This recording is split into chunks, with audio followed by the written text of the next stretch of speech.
Hi everyone, my name is Cambria McCammon.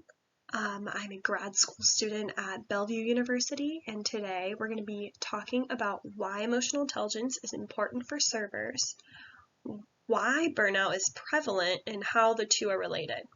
I will then leave you with some ways to increase emotional intelligence among your staff and decrease burnout to help your business thrive. All right, so here's our agenda for today. We're going to be talking about why emotional intelligence is important for servers, why and how burnout is prevalent, effects of burnout, how emotional intelligence and burnout are related, and how to increase emotional intelligence, how to decrease burnout. So you probably already know burnout is high among restaurant servers, and you probably know emotional intelligence is important for those in any customer service or hospitality role. But did you know that there is a link between the two, and these variables have strong implications for business outcomes? So first, let's talk about why emotional intelligence is important for restaurant servers. Before we dive deeper, I'm going to give you a definition for emotional intelligence so you know exactly what we're talking about. So emotional intelligence, or EI, as I'm going to call it throughout this presentation, is a person's ability to recognize their feelings, those of others, and then also to manage and motivate their own emotions regarding their relationships and interactions with others. In this case, we're talking about servers, so these interactions are going to be with customers. So EI is composed of 5 different skills, which everyone has different levels of.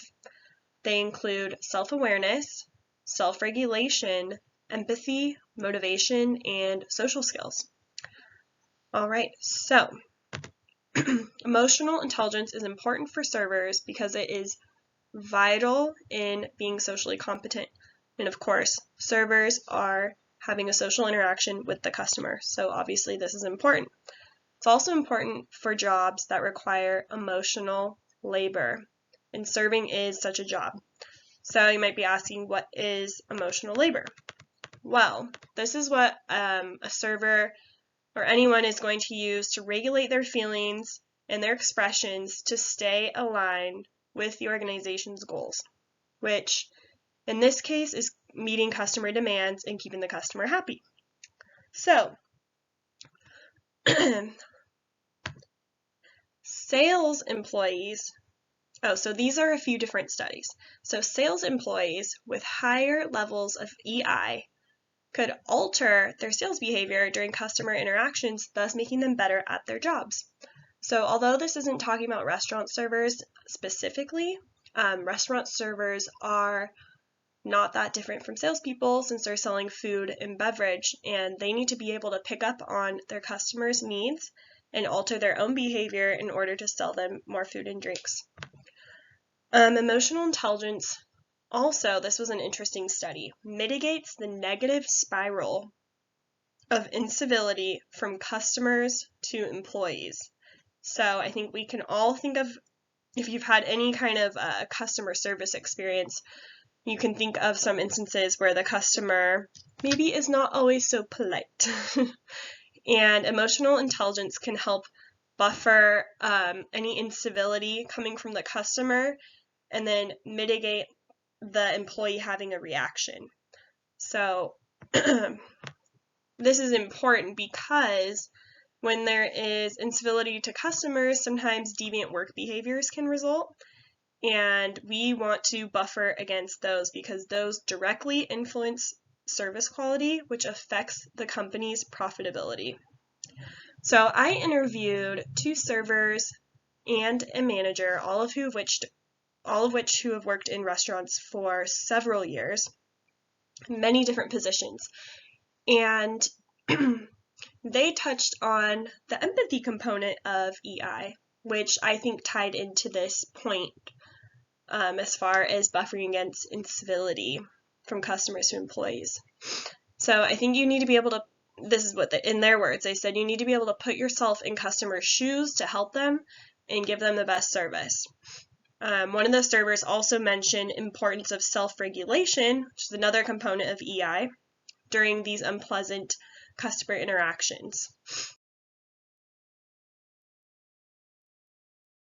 All right, so next we're going to talk about why burnout is prevalent among servers. So what is burnout? Well, it's characterized by three different things. First sign you're feeling burnt out, emotional exhaustion. The second sign someone is burnt out is depersonalization. You start treating your clients like objects you don't really care. You're kind of detached, have an emotionally callous demeanor. And third is diminished personal accomplishment. You're feeling burnt out, you're not doing your best, and you know it. You're not feeling too great about what you're accomplishing because you know that you can do better. All right, so why is this happening to servers? Well, a combination of people work and customer service creates this environment. Servers are in this exact environment.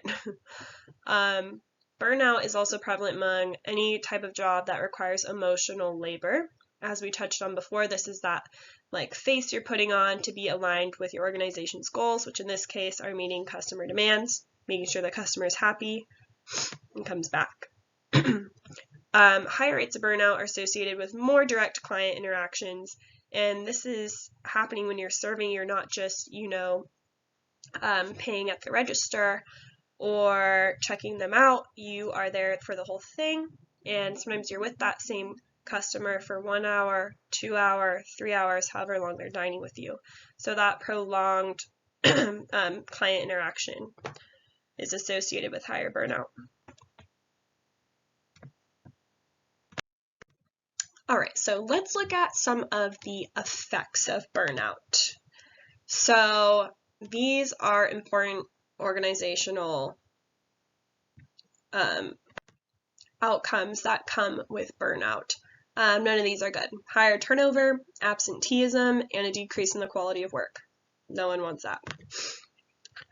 Servers and the manager I interviewed, they both mentioned that constant customer interactions and putting on that act, which we now know as emotional labor, is draining and made them feel burnt out.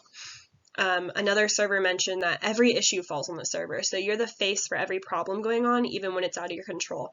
A table's dirty, the hostess didn't put in the reservation, the food's taking a long time, the server has to take all of that on. Oftentimes for things that are out of their control. So that's exhausting. The servers I interviewed and the manager also noticed burnout. I asked them how they can tell when their coworkers are feeling burnt out, and they said they started acting short-tempered, acting selfish, or acting just blah out of it.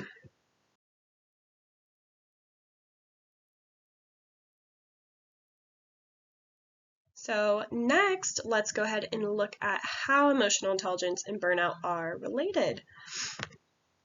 So here's a few different studies talking about emotional intelligence and burnout. So as I mentioned, there's not a lot of literature showing this relationship among restaurant servers, but these were a few studies that I think had some overlap with restaurant servers.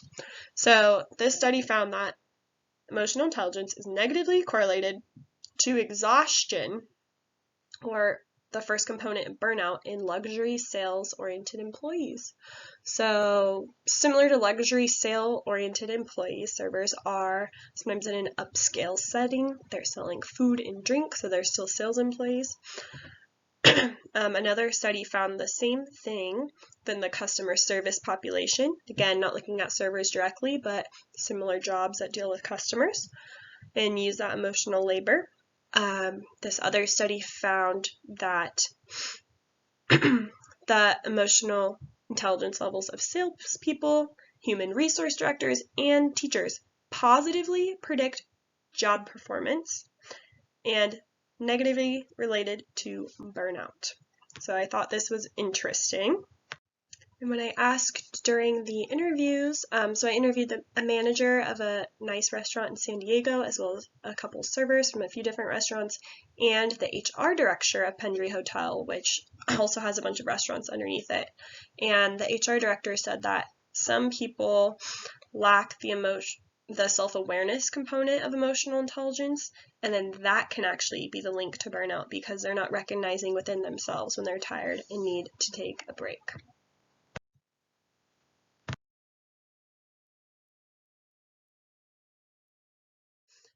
So, what are some ways that you can increase emotional intelligence at your job?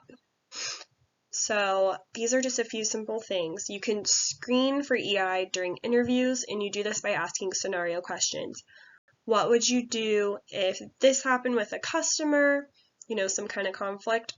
See what their answer is, if they have that self-awareness of social skills, etc.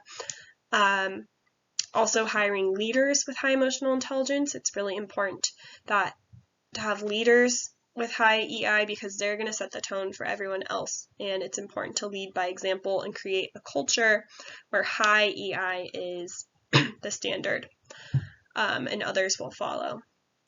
Another simple things that managers can do is have a team meeting before work shifts, just a quick little 5-10 minute meeting for any concerns to be heard, and then managers can kind of go about ways that they would approach different situations. Like say there's a customer complaint that keeps coming up, maybe the managers can offer some insight into how to go about the situation, and this will help increase current employees' emotional intelligence.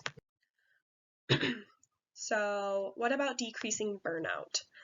I have just a few simple things here. So being that manager that's really hands-on and on the floor and knows your employees, you will be able to recognize when employees are feeling burnt out. So you want to look out for them if they're being selfish, short-tempered, taking longer breaks, calling in all the time. Talk to them and see what's going on.